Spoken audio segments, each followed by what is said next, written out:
Ngayon guys, magluluto tayo ng fried chicken legs. Ayan, binabad ko lang siya. Tapos yan pala flour and paprika. And then nilagyan ko siya ng crispy fry. Yung palang fried chicken guys, hiniwa ko sa gitna para mas crispy siya. Tapos ilalagay ko sa itlog. Ilulublob ko sa itlog para mas crispy siya at masarap.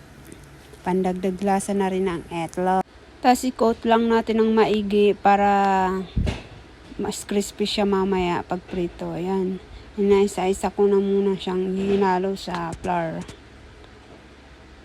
Then nagpainit na rin pala ako ng mantika para mamaya paglagay ko at pagkatapos kong i-coat yan, mainit na ang mantika.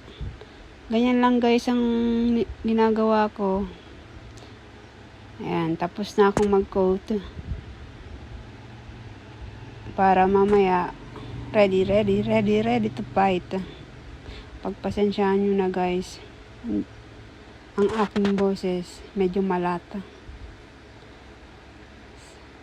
Ayan guys, nilalagay ko na sa itlog. Tapos, nilalagay ko na siya sa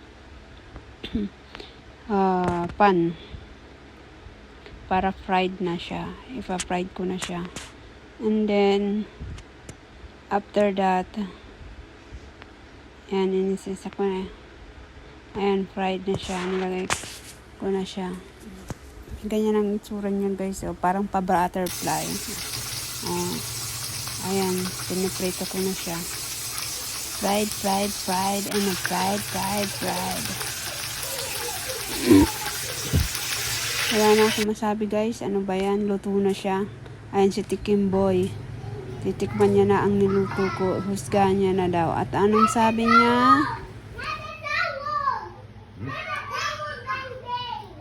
It's good. Thank you, Ham.